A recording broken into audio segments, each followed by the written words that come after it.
What's up guys, Houndish here, and today we're jumping in with a quick bit of Destiny 2 news, and we do have a new hotfix for the game today. And this is the first hotfix of Season of the Lost, so it fixes a bunch of the emerging issues over the past week. We also get adjustments to exotics, the nerf for Lorentz Driver, and a change for the Radiant Dance Machines, and a few other changes worth mentioning. So we're going to break it down quickly in this video, and if you guys find the content useful, be sure to get subscribed so I can keep you up to date with everything related to Destiny. But now, initially for activities and astral alignment, they say they fixed an issue where the Ether Collection encounter could softlock when all Ether Wisps were destroyed, and an issue where objects could be removed when players left the activity while carrying them, which would softlock the activity. So hopefully no more buggy instances in the astral alignment activity. But also for the Vault of Glass, they fixed the problem where Atheon would sometimes summon an invisible barrier to block Guardians from entering the vault, which has been a frustrating one for some players as well, and should now be fixed. Up next though, for weapons, Lorentz Driver will no longer apply a nav point to players in the Crucible that are selected as targets, and they say targeted players will still have the red glow on their biped and will still drop telemetry patterns when killed, and the change does not affect the targeting behavior for PvE combatants.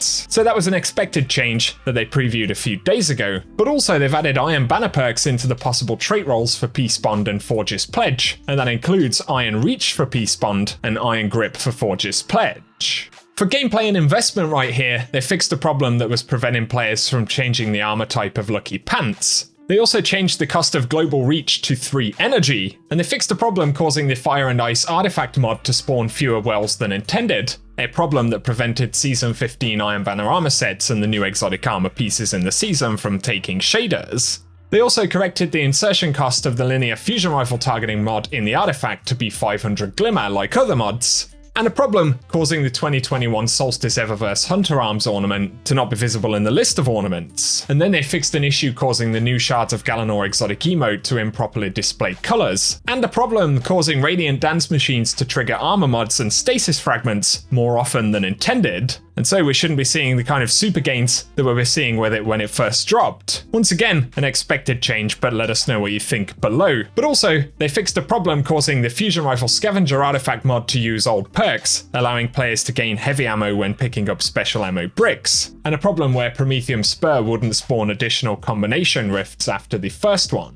For abilities, they fixed the problem where specific stasis crystals were dealing an additional instance of detonation damage against players. And for crossplay, voice chat has now been enabled, and they say some communication privacy settings are still not working as intended for Xbox players. So Xbox players will still hear voice and receive invites from anyone even if privacy settings are set to friends or in-game friends only. And also for Xbox players, they'll still be able to hear other Xbox players who are in their fire team even if that player is on their mute list. So that's something else that they'll have to fix separately. And if you've pre-ordered the Witch Queen, they say they fixed a problem where the Lucidity emblem, which is one of the pre-order items, wasn't showing up in the player's emblem collections, and it should now appear for anybody who has pre-ordered. There are also some UI fixes, one where the description of Top Tree Dawnblade mentioned sliding instead of gliding in German, an issue where players couldn't discard Solstice key fragments, and those can now be dismantled in entire stacks. And then incoming and outgoing Bungie Friends toasts no longer play before character selection, and they fixed a problem where some roster screens would not consistently indicate when you've blocked a player on your Bungie friend list. And so a few useful changes in there, and being early on in the season, of course, there tend to be a few different issues that Bungie have to target, so it's possible we'll get other hotfixes in the next couple of weeks. But for now guys, that is the update that we've had in the game today. If you have any thoughts, be sure to share them in the comment section. But if you've enjoyed the video and found it useful, a like down below really does help us out on the channel, and be sure to get subscribed so I can keep you posted with everything related to Destiny. But for now, I hope you guys have an awesome day.